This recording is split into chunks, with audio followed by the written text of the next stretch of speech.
Hi, welcome back to Book Buzz with Jen and Ping, a podcast where we talk about romance books, our current reads, and we also have the pleasure of sitting down with some of our favorite authors and chatting with them about their amazing books.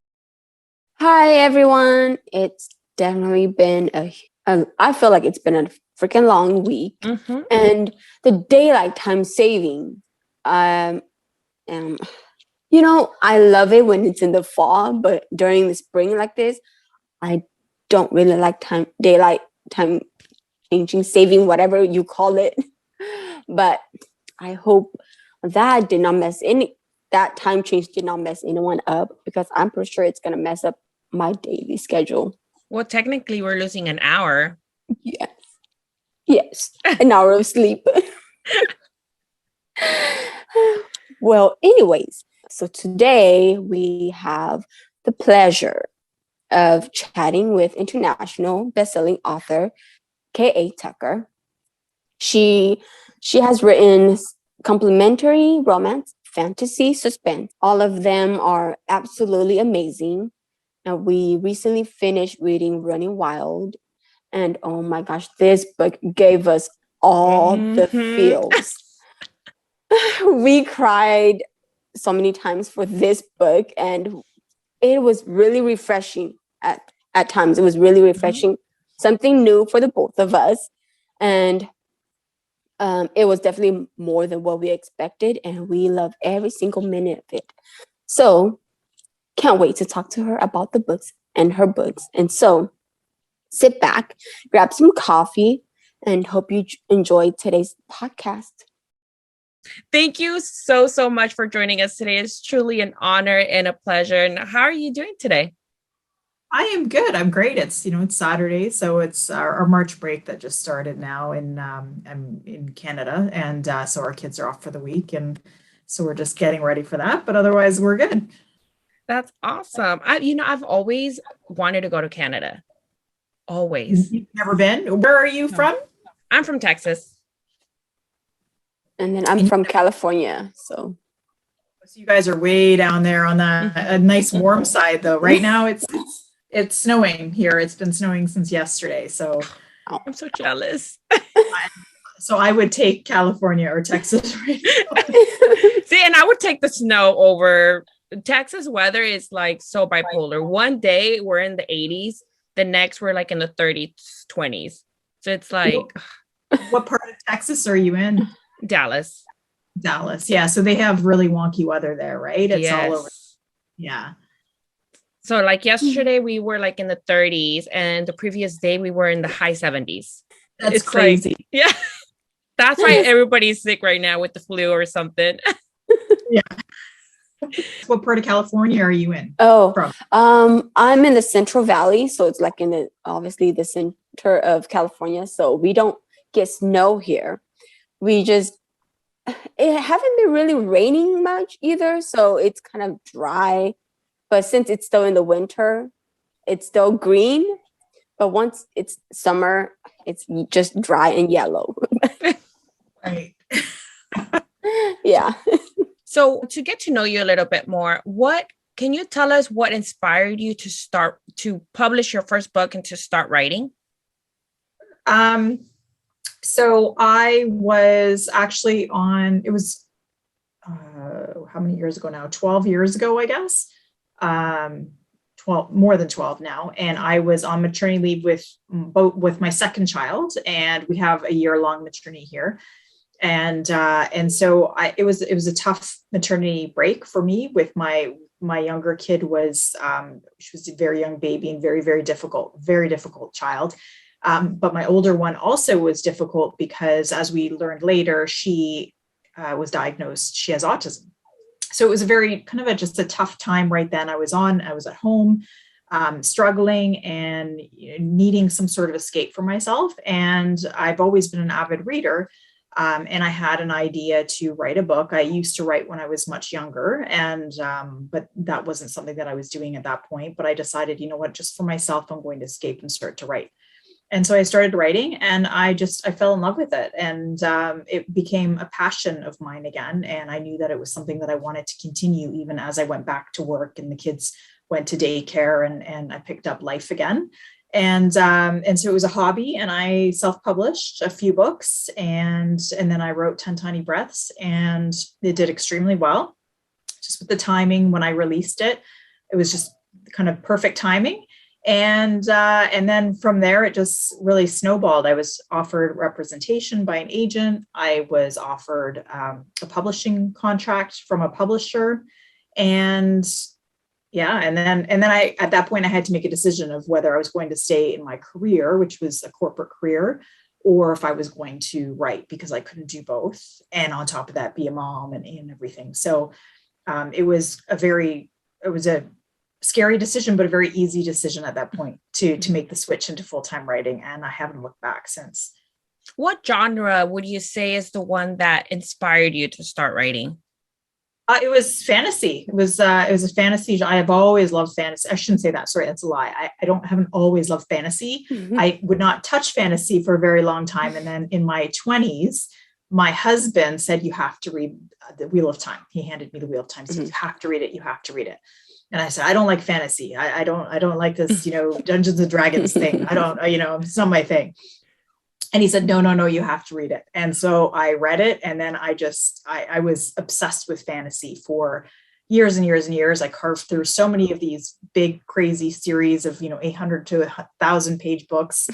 And, but they were all written by men at that point back then.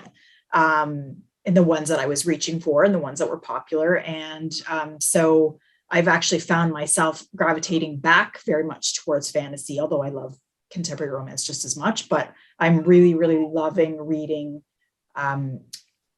fantasy written by women. Mm-hmm. So what is the most difficult part that you discovered while writing? Oh gosh, where do I begin? I find writing is very, very tough for me. It's I've always been more of a critical thinker and kind of a logistical thinker. So to use the other side of my brain, the creative side, it's a huge challenge. I love it, but it's a big challenge, and I find I'm constantly gravitating toward the critical side as I'm writing. And so as I'm being creative, the other side of my brain is saying, no, you can't do that. You can't do that. You can't do that. And so I have to juggle kind of both of those sides as I'm writing. Otherwise I'm just constantly stalled. But I would say that's probably my toughest challenge with writing. And when you're writing, because you said you've written fantasy and you've written complementary romance, what is harder for you to develop a plot for, like the fantasy or, the more romance stories? What, they're challenging for different reasons. Fantasy obviously is tough to write because you are creating an entire world, an entire system that really shouldn't be or isn't identical to what we're living, right? Because it's fantasy. So, it's not reality. And so there's the challenge with that, but the benefit to that is you can go as far in any direction as you want, as long as you are developing some sort of rule system and following it, right? So there's two sides to that. There's kind of the positive and then the challenges. But then from contemporary romance, it's the constant challenge of, is this realistic? In my sense, it's, is this realistic? And then balancing that with what's realistic, but what's also interesting. So there's all kinds of things that are really realistic, but I don't want to read about, I don't want to write about. So trying to figure out, when you're developing that world, what's actually, what will make an interesting story, I find challenging. And how much time does it take for you to plot a fantasy book versus when plotting the romance book? Because like you say, you have to create a whole different world, made up world for fantasy. So I would guess that would take a little bit longer. Oh yeah. Well, so I'm not even counting the fantasies that I was kind of my YA fantasies that I was cutting my teeth on way, way back whatever, 2009, 2010. But the fantasy that I'm working on now, so Fate of Wrath and Flame is the first one. I released that in May. But when I say plotting, because I'm not a plotter. So when I say plotting, I mean just, writing notes and kind of trying to write and shape a story. I started doing that in 2015, but the challenge there for me was I've always had something else to work on, whether it was a contractual book for a publisher, or it just didn't make sense at the time for me to release a fantasy, given my my drive for kind of pulling in contemporary romance readers. And so it was never the right time. So every year from 2015, I would work for a little bit, and then I would shelve that story, and then I would go off do whatever I was doing. And then I'd come back, and usually in January, I'd dust it off and I'd work a bit more, and then I'd shelve again. So that took a ton of time kind of throughout there of thinking. And then when I sat down in January of last year, I was working kind of nonstop on the plot and reworking the plot and making it work. That took months. So for me at that point, so it is a lot more, for me, it's a lot more intensive. So I seriously think your titles for your books are very intriguing. Just reading the title, you're like, oh, I'm very intrigued. Like, I will want to know what the book is about. So how do you come up with your book titles? Do you create it? Do you have the title before you start writing, or do you finish writing before you have or you finish writing before you have the title? It varies. Honestly, sometimes I know right away. Sometimes it hits me. The Simple Wild, that title, I knew right away. I'm like, yep, that's the title. There's no other question. This is the title. And then there's been other ones where I've struggled and not had a title until 3/4 of the way through the story. And sometimes I pull my readers. Sometimes I ask them, what do you think about this? Sometimes I reach out to fellow author friends and kind of brainstorm. So there's no one way for me to come up with anything. I just keep going until it makes sense for me. They all, like, once you read the book, the title makes sense. And that's what I think I love the most about your titles, because it's like with Running Wild, it's like, it makes sense. It's once you finish that book, you're like, that's the title. And like Peng said, it's like the titles are intriguing too, where you see the title and you're like, I want to know more, because it kind of gives you a little tint of what it could be. But it's just same with the covers. It's like your covers are so mesmerizing. Like for the Simple Wild series, you look at them and you're just like, there's these soft yet very intriguing covers. And once you finish the book, it's like they all make sense. It's like that is the cover and that is the title.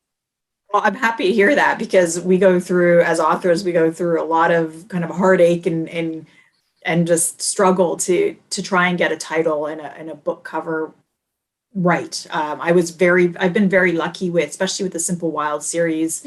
The first concept was developed by my publisher because I released the first book with a publisher, and I gave them, a couple ideas here or there, this is part of the story. This is part of the story, because it wasn't written yet.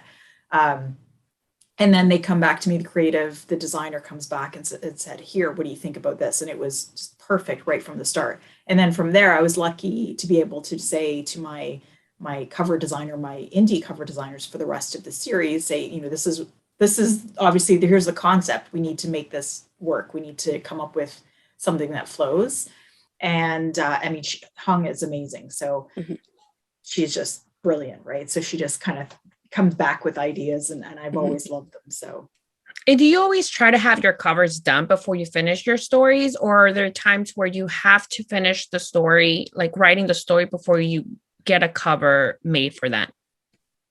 It would be wonderful if I had a story and then I could go and do all of those things. But normally with the timing, the way that it works, for me especially, I'm always releasing books, very shortly after finishing editing. There's not a long lead time, especially when I'm, if I'm indie pubbing. So yeah, it's always happening simultaneously as I'm I writing love them. that. I love that though, but because like I said, it's like the cover fits the story so well. Even with the Wolf series, me and Ping have said it before, like those covers are so like intriguing, and it gives like you want to know more. You're like, I bought them for the cover and then I read them. And Wolf, I love him. Like I feel so protective of him. Well, and the funny thing with that is that one, those went through several variations of covers, because those ones I was writing under pseudonym back, like starting, I can't remember what year, it was like 2016 or something like that. And so they had other covers, and actually at one point they had different titles because they were, I can't remember what the title, I don't remember what the title was, but it was a learning lesson for me with that one, because there were a lot of readers who saw the title and thought they were paranormal because they had the wolf in the name. And so that was learned. I'm like, okay, we have to change that because these are not paranormal. And then, the covers weren't fantastic. And so we went with a totally different concept. And again, so that came after the fact, though, in that case, or in case of that series, those came after the fact of the stories being written. So there was a bit of trial and error with that, which I always believe is worth it. If you can do it, if things aren't working, and you keep working at it until you can make them work.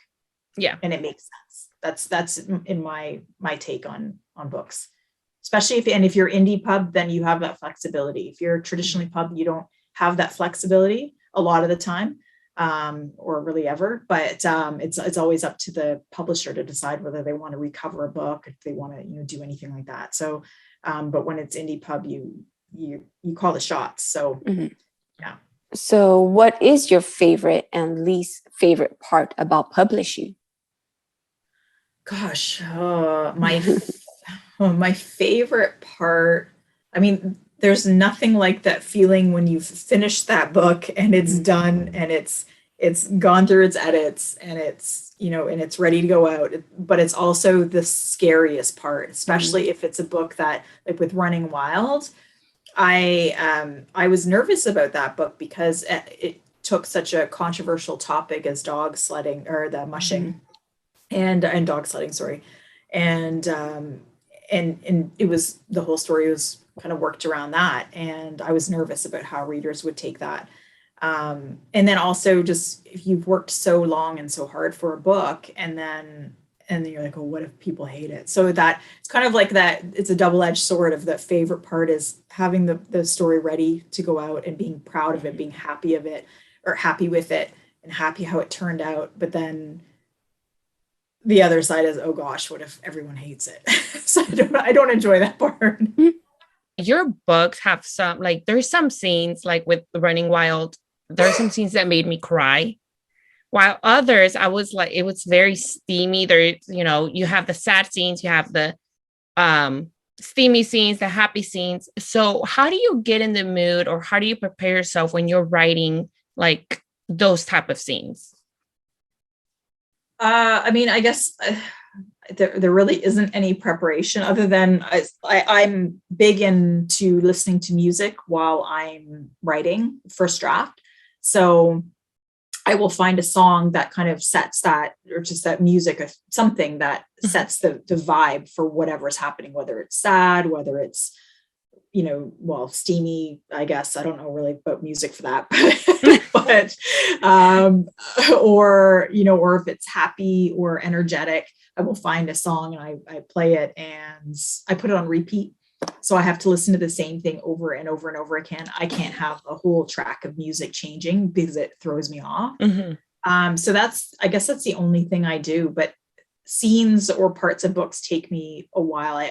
I'm envious of those writers who say, oh, I just finished a chapter today, or, oh, I just finished this, I wrote this whole scene today, no problem, I'm done, I'm moving on to the next one. I'm not that person. I'm the person who sits down, writes, I don't know, a couple hundred words, looks at the screen, gets distracted, comes back. And then will definitely rewrite that scene probably about 4 times before I actually finish that book. So at some point I will bounce back and forth and back and forth. So I'm constantly going back and forth in different parts of my books to smooth them over as I develop characters more. So I'm never really in one mood or one scene for, I guess, a specific amount of time, if that makes any sense. Mm-hmm. I'm kind of all over the place. So do you write, with that being said, do you write your books out of order, like one chapter one day and a different one, or do you write in order? I write in order. I'm a linear writer, so I literally write from the beginning to the end, and I that's how I work. And then I hit walls throughout.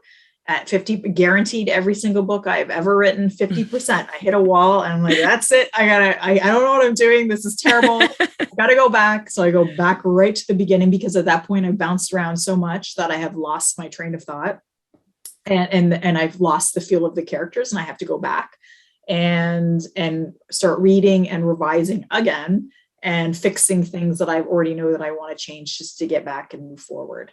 But I have to write everything from beginning to end. I wish I could bounce around from chapters and write the exciting chapters first. I know that there's writers who do that, and I think it would be great if I could, because I'd probably be finished books faster. But also because I write in scenes, so in my head as I'm writing, everything is a scene. So there's not a lot of kind of filler. Everything has a beginning and a middle and an end to each scene, and then they kind of connect and they flow. And so if I lose that flow, I don't know what's going on. So I have to go back. So what, while writing books in series, what is harder, writing the first book or the following books of the series? You know how the Wolf series, that one, is all just on one couple, but the Simple Wild, the first 3 is on Jonah and Kala, and then the 4th book is on Marie and Tyler. So, because some authors say that it's harder to write the first book because it is the introduction to the world, but some find the remaining series books harder because you have to keep it new, keep it fresh for other readers. And so we always ask authors, because we're very curious as to how author writes their books, because sometimes it gets pretty dragging at times because authors want new for their readers. And so that's why we want to ask you. I would say in general, yes, starting a series is more challenging because you're building the worlds, right? And whether it's realistic, you're talking contemporary or fantasy, but in this case, I'm thinking contemporary. You're building the world and introducing the characters, and introducing kind of a lot of plot threads that you're going to build off of as you go further on in the series. So that's normally more challenging. Mm-hmm. For me, so for the Wolf series, the Wolf Hotel series, that was a fun series to write, just because, it was very much about the couple and that forbidden romance element. Mm-hmm. And then I kind of just, I kind of went wherever I wanted to go with that. I didn't worry so much, things that were happening in book 3 that I didn't have any clue they would be happening when I was writing book 1. And it didn't really matter, because it was just a kind of a progressive story that went on. With the Wild at Heart series, the second book was very challenging, Wild at Heart, because I knew I was writing a book that is kind of the after the happily ever after. So it's are they actually going to stay together? Mm-hmm. Are they going to be able to make this work? And how do I keep that interesting? And because it's really, really focused on the characters and their relationship. How mm-hmm. do I keep that interesting? And that was tough. And I was able to change it up a lot by changing the location, so the setting of the book, rather than in the Simple Wild being in the west side of Alaska, this was in the kind of north of Anchorage side, and very different area. Mm-hmm. So I was able to keep that fresh in that sense, and then introducing a whole cast of new characters, I was able to keep that fresh. But it was a challenging book. And then Forever Wild, which was the ending novella, was very easy for me to write, because it was all of the characters that we pretty much already met, except for a few. and all of the stories. I was pulling all of the threads together. So that was easy. So you did mention the Wolf Hotel series.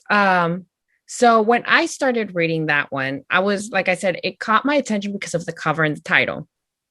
So I went into it, and I remember when I started it, we met Wolf, and he was this very, I would say, closed off, serious, strong-minded hero. And I was Team Abby from the start. And then it's something switched to where I ended up loving Wolf so much. Like, I was like, I love him. Like, she needs to like treat him better, like understand him. I'm like Team Wolf all the way. So how was it developing that type of character to where you start off? Because I feel like so many readers love him. So it's like, how do you like come up with this character to make him start off with being one way to then we see him grow into this hero that, like I said, everybody loves him. I'm protective of him from when I started. You know what? That's my favorite type of character to write, and I don't know that there's like I don't know how to describe it, but for me, it's almost like it's a really bad first impression, right? So he he had a pretty bad first impression for a lot of the first book. So but also appealing. So there was a bit of that mysterious whatever and appealing, and probably maybe I don't know if it was the greatest way, but yeah, like he was abrasive, and the reader, you really get to know kind of the more difficult side of him, and then maybe the parts that aren't appealing. But then to be able to bring in hints and elements of him that are appealing, and kind of that's how I usually develop a character, especially a character like that who begins so I don't know what the word is, kind of abrasive. It's just giving the readers, like, you're intrigued by him, but you're also like, I don't know about him. Yes. And then giving them something to latch onto and draw them in. And that's there was that much softer, more protective and caring side of him, but you really don't see it until you really finally see it. I think by the end of the third book, I was like 100% Team Wolf. I was like, he deserves the world. I want to know everything about him. He's the best. But it was funny because then I was talking to Peng about it. I was like, when I first started the book, I was like, he was very mysterious. I was like, he's very, like, he does some stuff, but then he contradicts his actions. So it was a very back and forth with him. And then when you get to the second book, you're like, okay, I love him. I want to know more about him. Like, there has to be more to what he's letting us believe that he is. So I loved him. But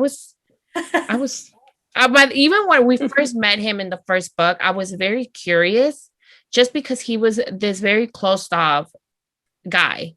And I think we always like a bad boy. So I was like, yeah, I want to know like, more. What is he? Yeah, because you don't know. You're like, I don't know what's going on here. I know he has a lot of money. He's very attractive. I don't know anything else. Going to the Wild series now, how did you come up with the idea of that whole series? Because, okay, Jan and I have never been to Alaska.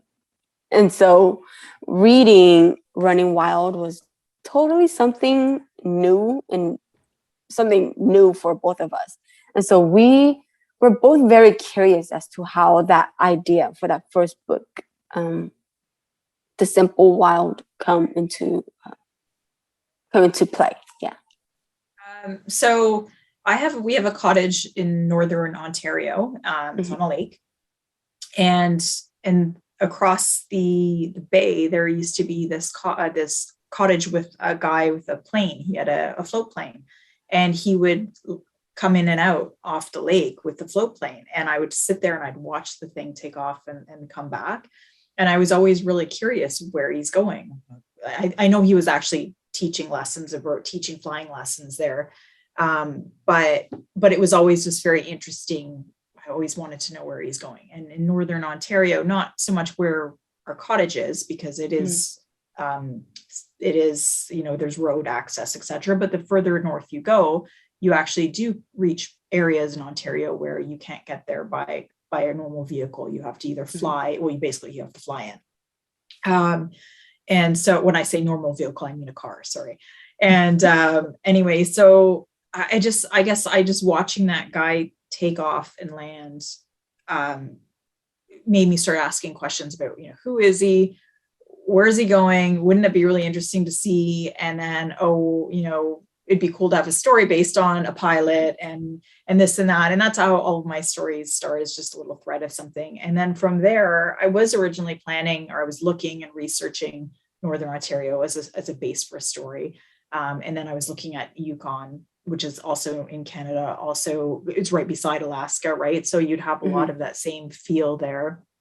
And then the more I was doing research, just about everything, the more I ended up veering towards Alaska. Because of the bush plane aspect, I was doing a ton of research and learning about Western Alaska, and I didn't know anything about Western Alaska. Everything I knew about Alaska was the mountains and Anchorage, and that treed area, beautiful, gorgeous area. Whereas you've got the Western tundra, very, very, very different. And I found that extremely fascinating, because I thought, what, nobody knows about this. Very few people. You don't see it a setting, a story setting, or even movie setting, or anything based on that area. So then I just started doing a ton of research, because I knew for me to do that, I would need to learn a ton about the area.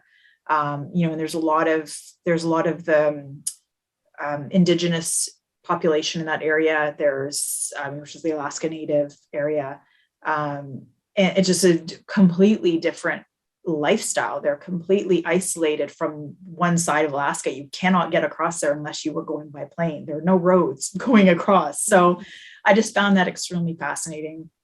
Did a ton of research on flying, on the people, and then I at that point I knew that would be a perfect fish out of water story, bringing Kala over there and how different that would be.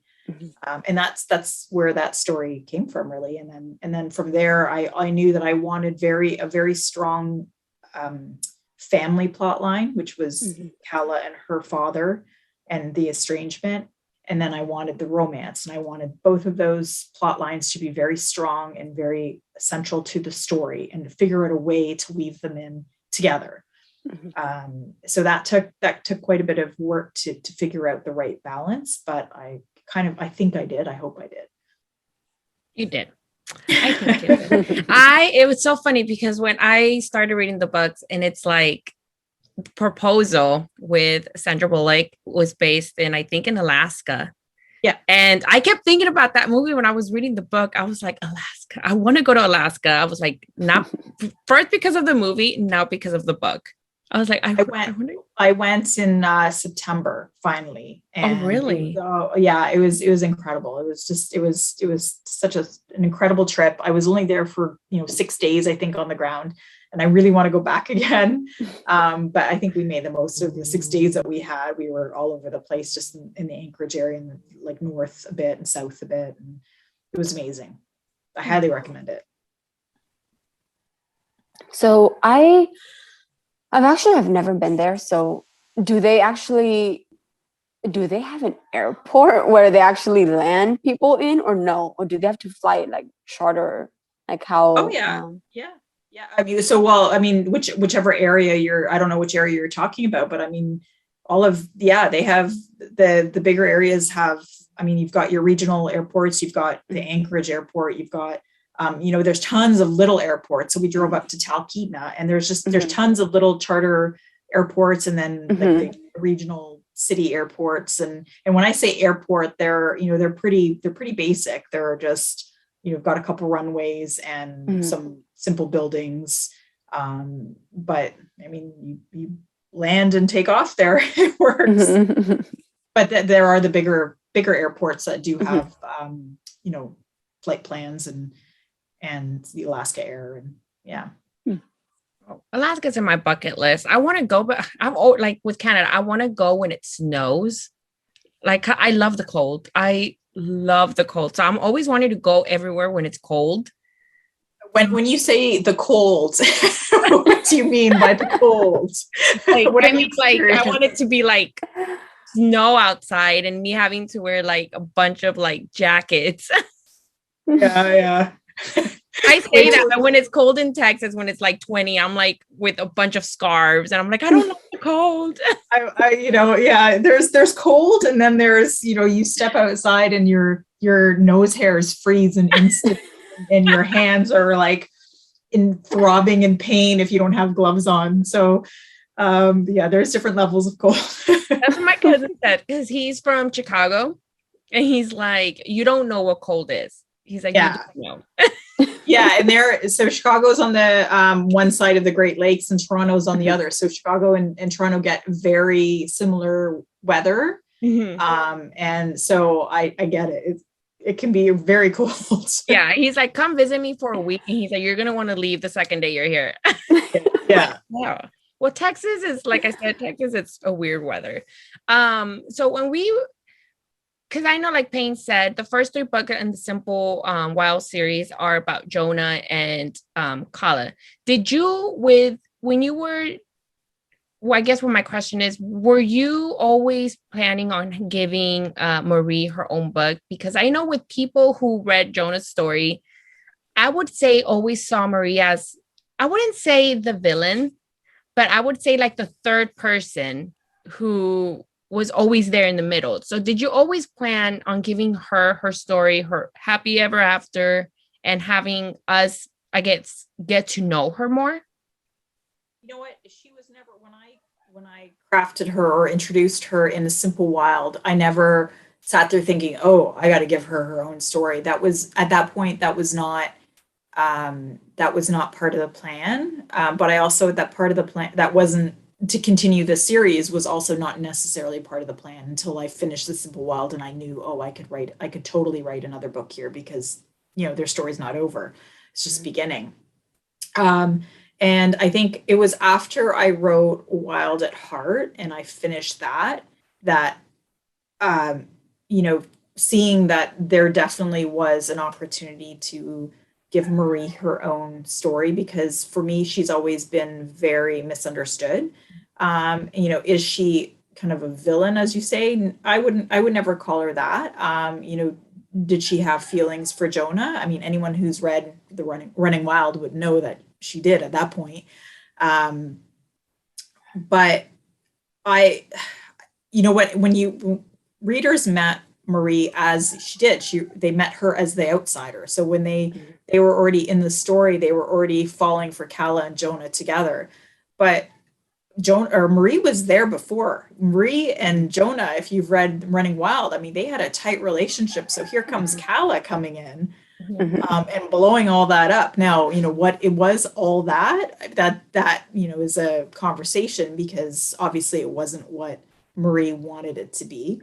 But I've never looked at her as evil. I've never looked at her as a villain. And I mean, she was in love with her best friend and had to watch him fall in love and marry another woman. I mean, how painful would that be? So at that point, I knew that there was a huge opportunity to give her a story that would be really interesting and very compelling. And I love her. I was telling Payne, this book has to be one of my favorite books of the year that I read this year. I feel so protective of her. And like I said, I cried several times while reading it, because it's like, you get to know her more. You get to see, her feelings, because I felt like there were times where she felt like she wasn't always put at first place. She was always seen, like you said, the outsider, the person on the side. And like, there's a scene in the book where she overhears her sister and her mom talking. And that scene crushed me. I was like, yeah, because I felt so bad, because it's like, you see how much, not just her feelings affect her with everything that's going on, seeing Jonah fall in love, get married, but also how her family views her. So it was a more of a, I wanted to protect her so much. I was like, right now, I don't like Jonah. I'm like, I'm like, and like, I wanted to protect Marie at all costs. So it was like I loved getting that side of her story just because you know where she's at now. You know how she feels. And I didn't see her as the villain either, just because she never went after Jonah in he's mine type of way. Right. Not like a crazy way, but like, there was a moment in Wild at Heart, which actually is addressed in Running Wild. And, she realizes, maybe she shouldn't have done that, but it was also not a kind of vindictive, evil, I'm going to get him act. Mm-hmm. And will we get more from her? Because, I feel there's a scene in the book where Tyler tells her that he's in love with her, but he's not in that place yet.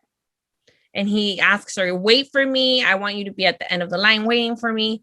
Like Jonah got 3 books. Why can't Marie get like another book?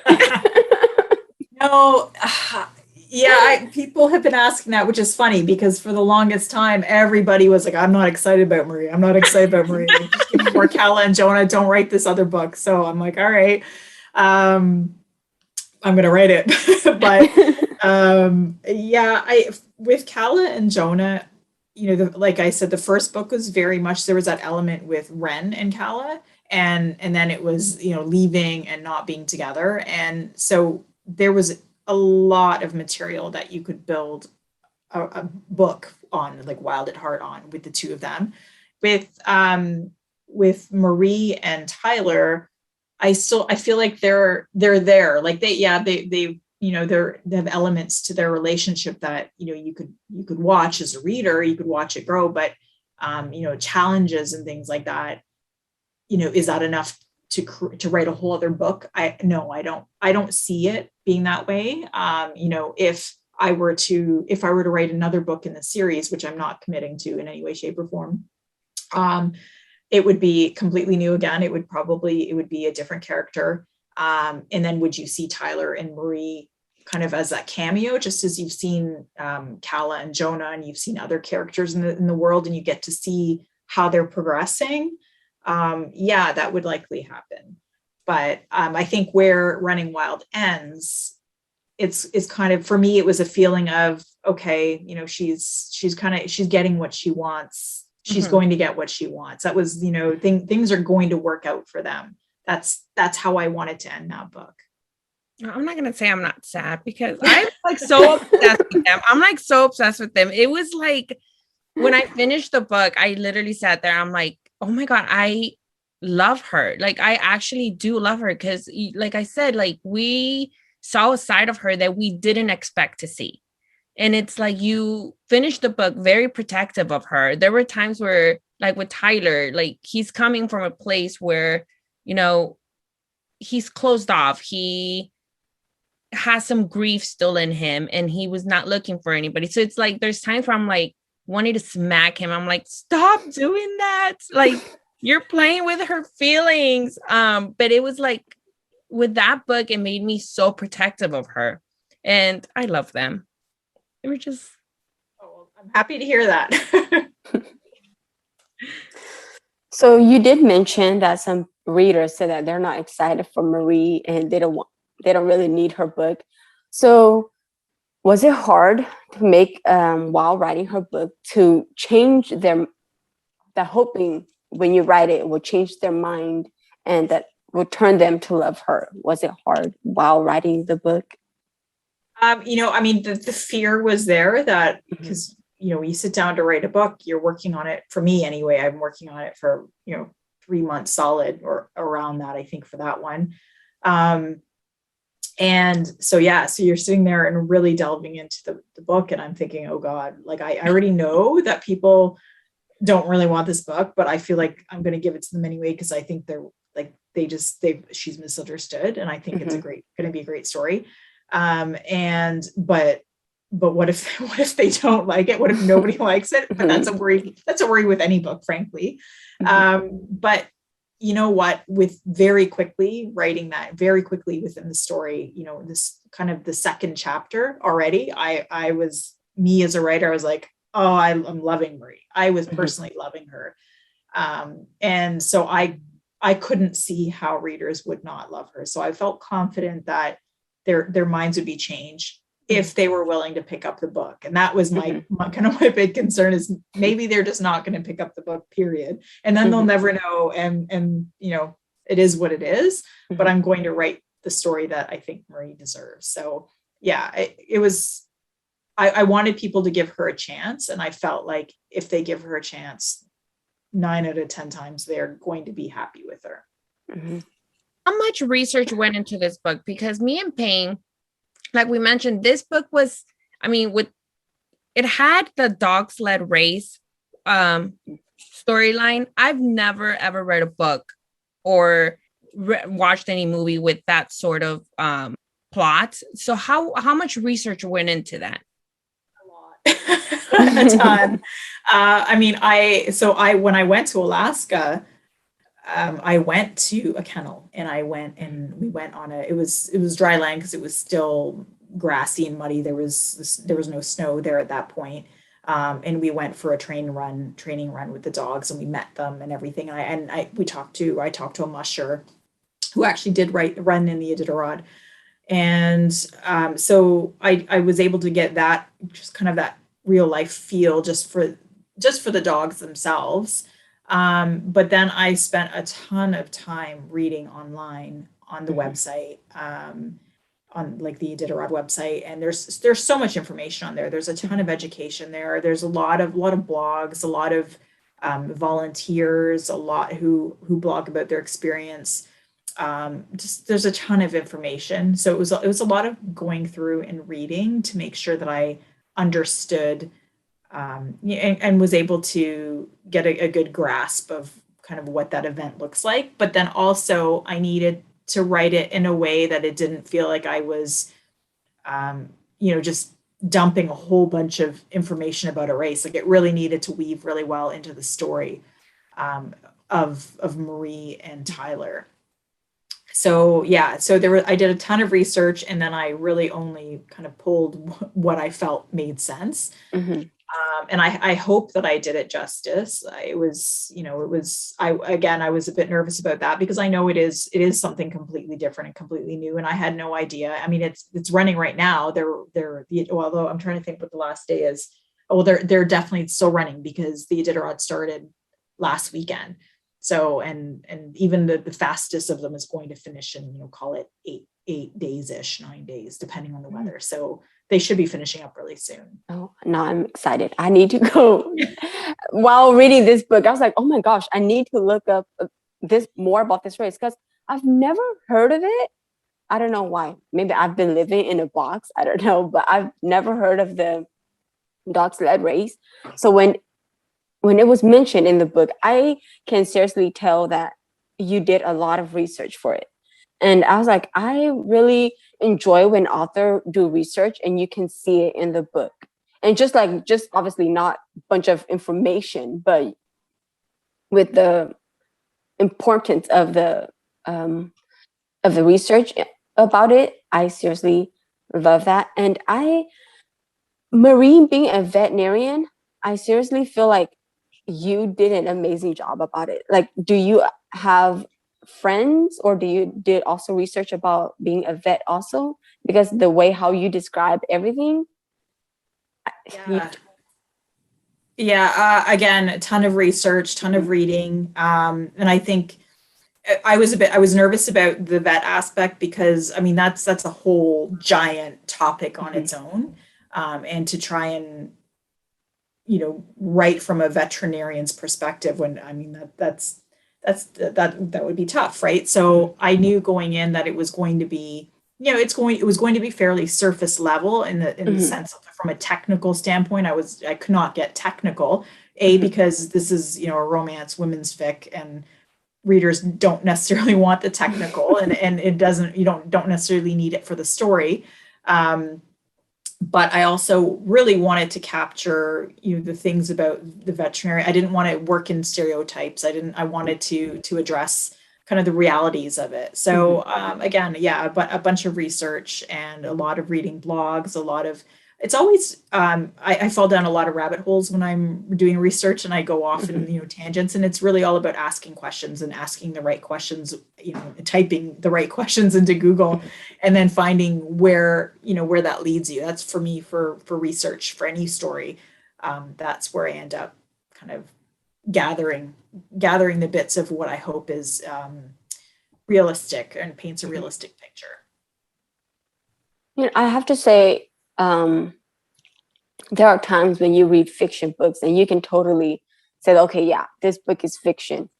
But there are times when you read it and it is really like you can really connect to the characters. Like it is really like in reality. Like for Marie, I can totally feel for her.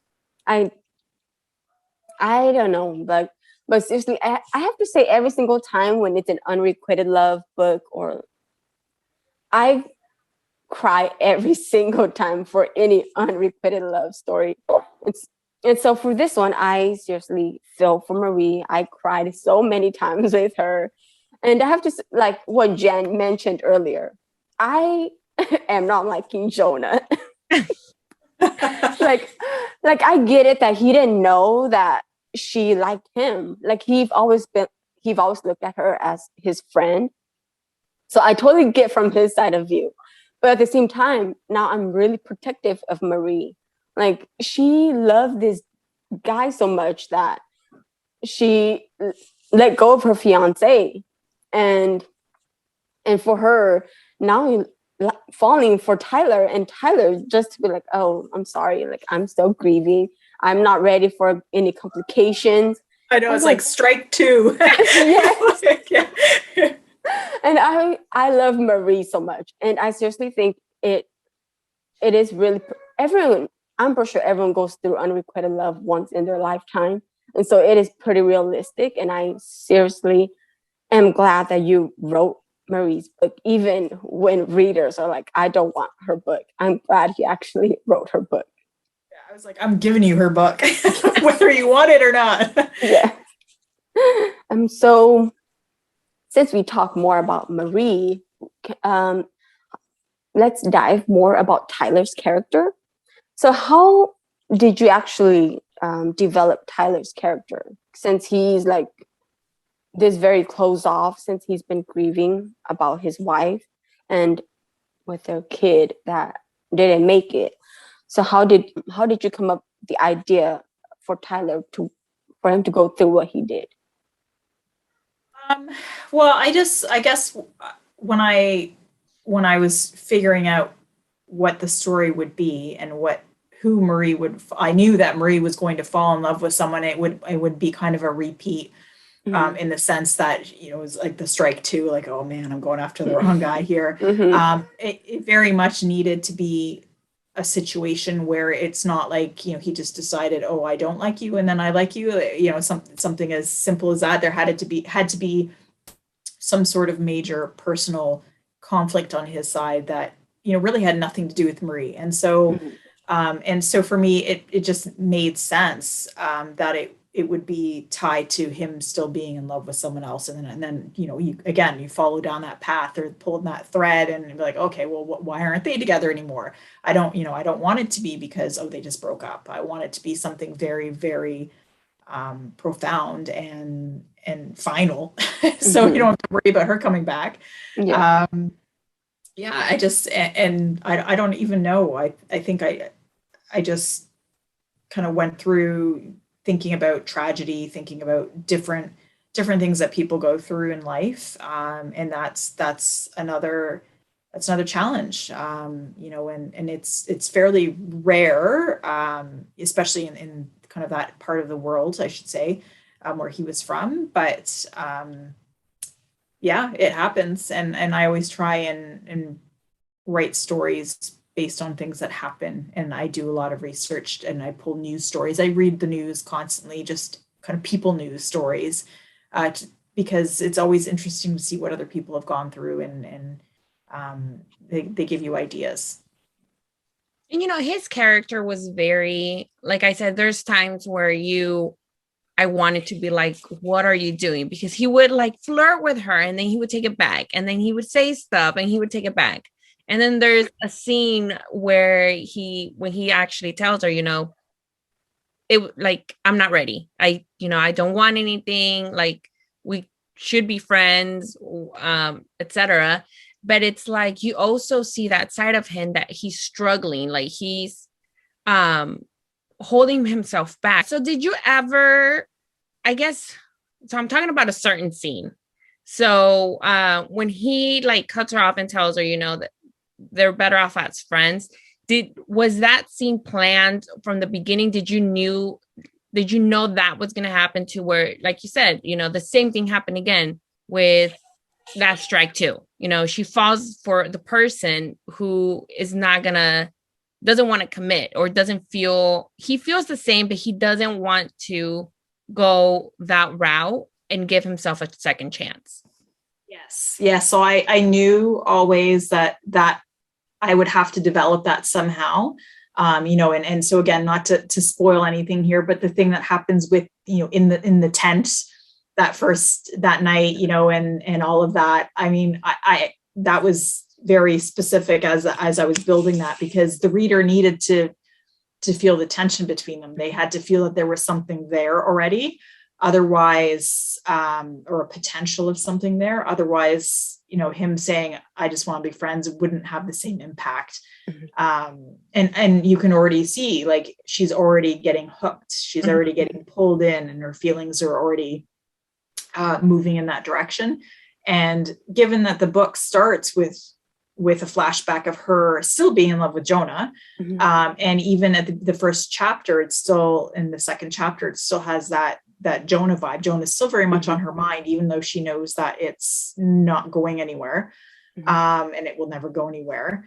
And so it was important to introduce, for me, I felt it was important to introduce a new love interest very quickly, even if it was going to be an uphill battle. Mm-hmm. But yeah, I mean, in looking at real life, it's never so simple. It's never, what people want versus what they can handle a lot of the time can be two different things, especially if there's grief involved. And so, you can have glimpses of happiness and glimpses of where things might feel like they're okay.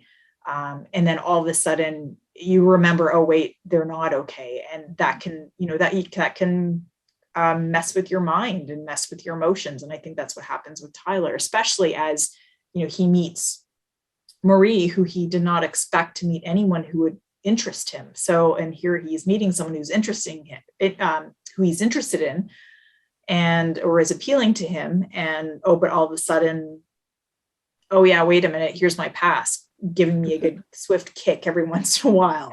So I think, to me, that makes sense, as, there's no, the grief process is not, it's not a smooth path. Mm-hmm. You don't wake up one day and say, hey, I'm okay now, let's make this work. I think there's a lot of internal battle. I think that's normal. Mm-hmm. The tension, though. Yeah, it was real. I was like, oh my gosh. So from all the heroes that you've written, which one would you say is your favorite? God, Jonah, I think I will always have that whole story, that world will have a special place in my heart. And so Jonah, I really, really, really, really value him. Like he's probably my favorite. But I also I really enjoyed writing Xander, or am enjoying, because I'm writing the second book in that fantasy now. And so writing Xander, who's the king in that, and the hero in that book, or in that series. I'm loving that as well, because it's always about the dynamic of the two characters. And so mm-hmm. It's always about that, right? It's never just about, oh, I love him because of him. It's like, I love him with Calla, or I love him with Marie, and I love Xander with Romeria. Those two, I would say. But I feel like I have every character that I've created, I kind of have a special something for them. They're like people to me now. So what is next for you in 2022? So I'm working on A Curse of Blood and Stone right now. And then I definitely am going to write a sequel to The Player Next Door. So it's called The Hustler Next Door. And it's been on the back burner. I was supposed to write it last year, and I was not in the mood for writing a kind of a rom-com fluffy romance. And so I just said, no, I'm not doing it, because I've learned to not write books when I'm not ready to write them. So I put that aside, but I will go back to write that. And then beyond that, I have a few ideas, but I'm not committing to anything at this point. So we'll see where we get to by the end of the year, really. Well, I'm so excited for everything that's to come. And before we do let you go, we wanted to play a little game with you, which is a this or that game. Okay. So it's just to get to know you a little bit better. Let's see. All right. So it's the this or that. And let's start off with city or nature. Nature. Airbnb or hotel. Airbnb. Plane or train. Train. You know, I've never been on a train. I want to. I've been on a train. They're on the ground. They're lower. Yeah. It's easier. Art or history. Adventure or relax. Usually adventure, actually. Yeah, adventure. Beach or mountains. Mountains. Group or alone. I say small group. Plan it or wing it. I wing it. Oh, me Definitely. too. Yeah. I'm not good at planning. I'm just like, No, you should see all of our vacations that we go to. There's no planning. It's like you basically just float from, what are we doing today? And then we end up at a pub or a patio and Yes. go that way. Backpack or suitcase. Suitcase. Resort or cruise. I would say resort. Yeah. Sightseeing or shopping. Sightseeing. Party trip or romantic trip. Party trip.